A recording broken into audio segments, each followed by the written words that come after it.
Duona – svarbiausias maistas, kuris lydi žmogų nuo lopšio per visą gyvenimą.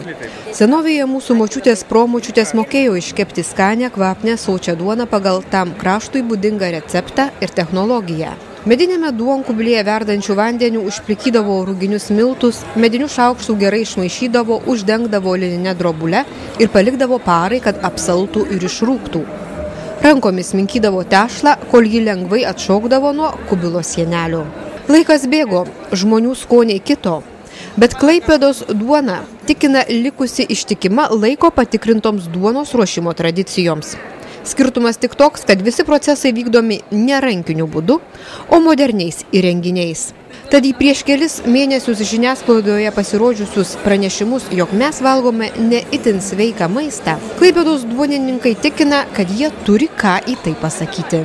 Šito klausimu mes iš tikrųjų nenorėtumėm daug diskutuoti, bet mes už savo gaminamą produkciją tikrai galime būti atsakingi, nes mūsų įmonė turi kuo pasididžiuoti ir turi informacijos, su kuom pasidalinti, nes mūsų įmonė yra saugomos ir puoselėjamos lietuviškos duonos kepimo tradicijos.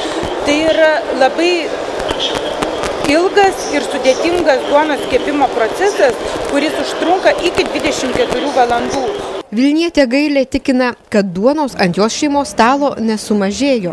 Ji teigia jau senokai skaitanti maisto produktų etiketes. Ir Lietuvos duonos kepėjais kol kas nenusivylusi. Kad pasiskaičius labai mažai yra tokių duonų, kurios tikrai ten visko prideda. Skaityti reikia. O seniai etiketes pradėjot skaityti? Gal kai pirmo vaiko laukiaus. Vis tiek kažkaip tada sąmoningėjai žmogus akise ir pradedi tada rimčiau susidomėjų to skaitimo. Šioje Agrobalt parodoje klaipėdiečiai ypač didžiuojasi 2 apdovanojimais įvertinta duona Palanga močiučių. Klaipėdiečiai sako, kad tai atgimusi gardi legenda. Mat prieš pusę amžiaus Palangoje poilsiautojai ieškodavo 3 dalykų – jūros, gintarų ir Palangos duonos.